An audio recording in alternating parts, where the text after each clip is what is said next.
Hi and welcome back to my studio. My name's Rebecca Victoria and I'm so glad that you're here with me today.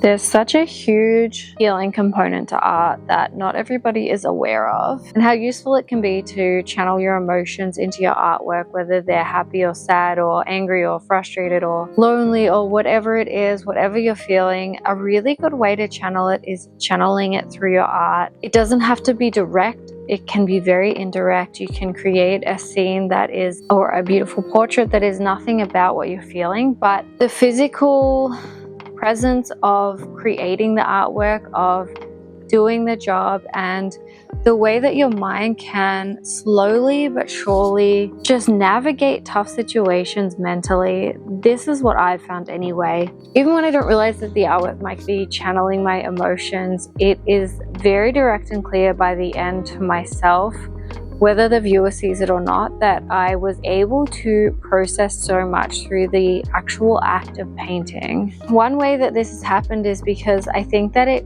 forces you to be so present and in the moment, and so present and in your body. You're really in touch with how your mind and hand are connected, and that presence, I think, is very helpful for feeling how your body feels in that present moment. Sometimes we don't have the words to express exactly how we're feeling, so we can use the art to express it in an indirect way through color, lines, brush strokes. We can say and heal and feel what we need to feel in a space that's so non-judgmental. You don't have to show this work to anybody. You can just use it to feel your emotions and process and go through the motions of really healing and learning how to be flexible with those emotions and get them out of your body. Because the minute you start to get them out, you feel this like cathartic release, and it allows you to process things so much better. And you don't really feel like you're alone processing them. You're processing them with your art. You're processing them with everything that your art has accomplished. You're processing them with all the people that are in the room when you make art. Those people that have taught you how to be an artist, how to be a human, all the people that have been through your life and teaching you how to be who you are in the room with you when you paint, and they are helping you grow through and feel these complex emotions in such a natural, true, authentic way. And I think that that's so beautiful and something that you can only really do through art. It really serves as a mirror for your inner world in a way, and you can learn so much about yourself through the things that you create if you really allow yourself to put how you're feeling into the canvas and into the brush stroke. You'll notice that themes are repeating, colors are repeating, certain brush strokes repeat, and you'll notice that it helps uncover these feelings beneath the surface that you may have been pushing around, you may have been carrying them around with you without realizing, and they need addressing so that you can release them and move on from them. And doing art is a beautiful way to do that. You can express it in so many ways, through texture, tone, color. These are just some of the really basic ones. Line, you can through brush strokes. There's so many. And I find that when I'm creating art, it really helps my mind and my body to slow down and really be intentional and really be in the moment. And it really helps give me a space for reflecting on what I have been slowly processing, and helps me to speed up that process a bit quicker. It helps me have a safe space to really feel the feelings and grow from them. And it helps me do that without pushing the feelings down or away.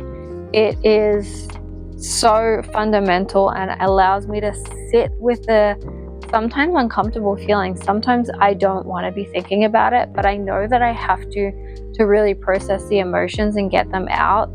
And art is a really safe space for me to do that. And it feels really manageable and comfortable, and you can do it as slow as you need to. You don't have to do it all at once. You can really go at the rate that you feel like you need to. It is also a really relaxing process. If you think of a mandala, they are often used in art healing and art therapy because they really just slow the brain down and allow you to focus on what you're doing and really slow down the intention of everything and just really consume you in the meditation and the relaxation of the process. And even just getting into that meditative, relaxed space, that can help your nervous system to calm down and slowly process things in a way that it knows that it's safe. So that is a really comforting feeling, and it is really, really helpful to feel really deep emotions in a really calm, relaxed way. That's another reason why I feel like it's so important to have a space where you create that is very calm and intentional and relaxing and really reflects you. So I have been working on that in my own house, and it's made a phenomenal difference. I didn't think I realized how much of a difference it was going to make, but I will chat about that in another video soon. I feel like my art also gives me something that I can control. It gives me a sense of empowerment through that control, because I know that I can control what is coming out on the canvas if I want to. Sometimes I work in a way that I am really intentional about what I'm creating, and sometimes I work in a way that I'm very fluid and I let my emotions guide me. But I like that I have that control.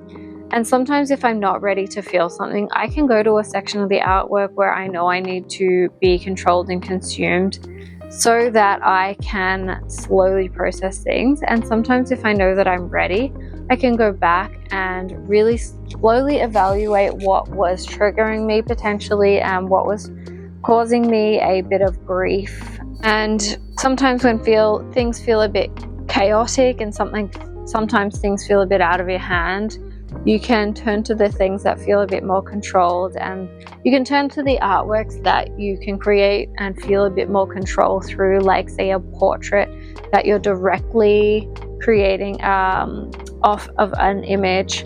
That really gives me a sense of control, and that I don't often feel like I am necessarily processing the emotions. I am just helping my body come back to a state of homeostasis, a state of calm, a state where I can be relaxed and empowered and slowly come back out of the studio to get back into those maybe more difficult emotions that are coming ahead in the real life. The really beautiful thing is that you can really decide what you want and what you need in that moment, whether you need a more fluid artwork or whether you need to create something that is more controlled and a more intentional environment like that. That's really up to you.